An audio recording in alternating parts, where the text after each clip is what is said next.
informasi kepada teman-teman sekalian dalam rangka konferensi pers. Inilah juga memberikan luhur Ketua Umum DPD Partai Golkar Aceh Sulaiman Abda mengaku pemecatan dirinya oleh Ketua Umum DPP Golkar versi Munas Bali Abu Rizal Bakri ilegal.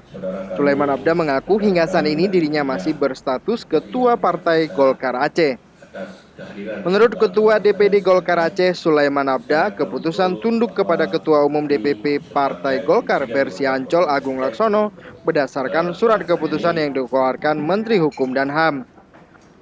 Menurutnya, keputusan untuk tunduk kepada Ketua DPP Partai Golkar Agung Laksono dilakukan setelah menggelar rapat seluruh pengurus harian DPD Partai Golkar Aceh. Sulaiman Abda juga menyebutkan pemecatan dirinya oleh Ketua DPP Golkar versi Munas Bali Abu Rizal Bakri cacat secara hukum dan ilegal.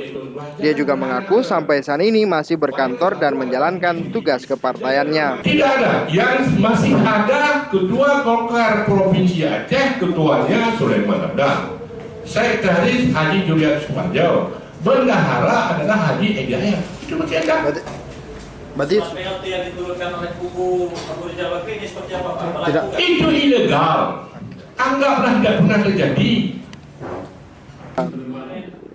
Sebelumnya, pada tanggal 14 Maret kemarin, Ketua Umum DPP Partai Golkar versi Munas Bali Abu Rizal Bakri menunjuk salah seorang wakil Ketua DPD Partai Golkar Aceh Yusuf Ishak sebagai PLT Ketua DPD Partai Golkar Aceh menggantikan Sulaiman Abda, dan Muntasir Hamid, Ketua DPD Partai Golkar Banda Aceh sebagai PLT Sekretaris menggantikan Juriar Suparjo. Dari Banda Aceh, Hendra Saputra melaporkan untuk Aceh Video.